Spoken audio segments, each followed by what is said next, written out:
So Lisa Marie, you got the gig. Oh, I was going to Stevie. Oh, Stevie, yeah. So, rewind. No, so I did that, and during that time, Stevie called for an audition.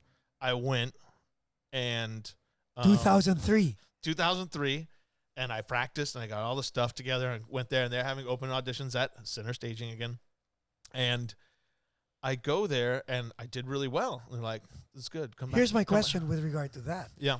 So you know that her drummer's Mick, right? For Fleetwood Mac. Yeah. Yeah. Did that even come to mind? Because I would probably think that, oh my God, I'm gonna sit behind Stevie, who has who's she's used to Mick, but Mick's such a because I felt like, well, this is her solo thing, right? It's just Fleetwood Mac, and Mick is such a creative wizard in that band, and it's hard, like Rhiannon, I still don't play correctly. It is so hard. The way he plays that dude is so weird. And I've been meaning to ask. He's come to a few shows, and I really need to ask him next time. I'm like, let's go to the drum set real quick and play that for me, dude. I've tried to watch videos. I can't figure it out yet. It's crazy what he does. Okay. So So audition. Audition. I go. The weirdest part was Sharon, who now is a dear friend. She was there, and she comes out, and she's been with Stevie since 78 or whatever. They met in 78. And she's like, hey, Stevie's lost her voice, so she's not going to be able to sing. So you're just going to audition and I'll just sing the parts. I'm like, oh, it's totally cool. Don't even worry about it. I love Stevie so much. I'll be able to, And she looked at me so weird. She's like, okay. She was kind of irritated. And I told her later on, once I was playing with, you're really weird to me that one time at the audition. And she's like, oh, I don't remember. I'm like, but... So I go back the next day. It's between me and Mark Schulman. Mark Schulman got the gig, and they called me, and I had to wait for 4 or 5 days. And I called the tour manager twice a day. Is there any news? Any news? And he's like, Mark got the gig. I'm like, suck. How did that feel? That hurt because I out of everybody, Stevie's probably my favorite artist I've ever worked with. I love her. So, and I love her music. In 2003, did you have were you running a business already? No. I was a drummer. So touring was really your bread and butter. My whole life, yeah. Okay. So that was that. And then kind of went back to Lisa Marie, was on a break at that point, went back to Lisa Marie. And then a few months later, we had rehearsed for 3 weeks with Lisa Marie. Our first gig was the Anaheim House of Blues. Oh, yeah. And we finished sound check. My phone rings, and it's Waddy from Stevie's band. It's like, hey, Mark's leaving, or something happened. I don't know what happened. Stevie liked you. You want to get you the runner up. You want the gig. I was like, well, I just finished sound check. I'm starting a tour, but let me call Tris. So I called Tris, my mentor, and I'm like, hey, what do I do? What did he say? Can I quit? And he said, don't quit. He's like, listen to me.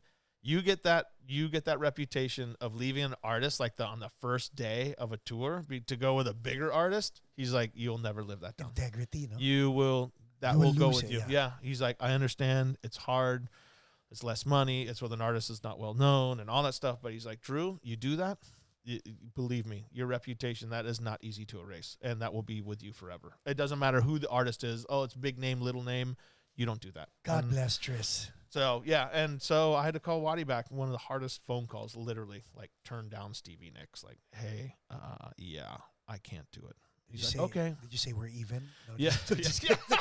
Yeah, so that was that. And then, amazingly enough, Taylor, I'll tell the story. Taylor was at Music for Kids thing that Tom Petty did. What's it called? Gosh darn it. Not the School of Rock? Yeah, no. It was where you raise money for kids for music programs in school, and Tom Petty did that every year. So the Foo Fighters were there, Fleetwood Mac, and Tom Petty, and so they're doing this concert, and Stevie had just started rehearsals, and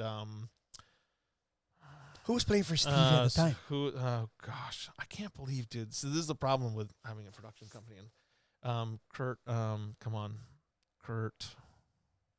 Asian guy, long hair. Oh, Pesquera. Kurt Pesquera. Thank you. Filipino guy. Yep. Yeah. So he was playing drums and got pneumonia during rehearsal and got really sick. So they needed a drummer real quick. And Taylor was backstage with Stevie at the Tom Petty thing, Music Cares or whatever, and at this time, you and Taylor were kind of hanging out. well, we've always been friends. Yeah, and Yeah, that no, but this was during that. Yeah, Okay. That was like 2005. That was like 2017. Right. So we Taylor was back there with Stevie, and she's like, what do I do? And Taylor literally wrote my phone number down. He's like, call Drew. You already know him. You'll remember him when you see him. Like, he's your guy. And literally, Marty called me the next day, like, hey, Drew, this is Marty home. You know, Oh my God. you got Taylor gave your number. We need to, like, we're in rehearsals right now. Can I send you the stuff? Are you available? What do you want per week? It was like, and it was on. It was like, phew.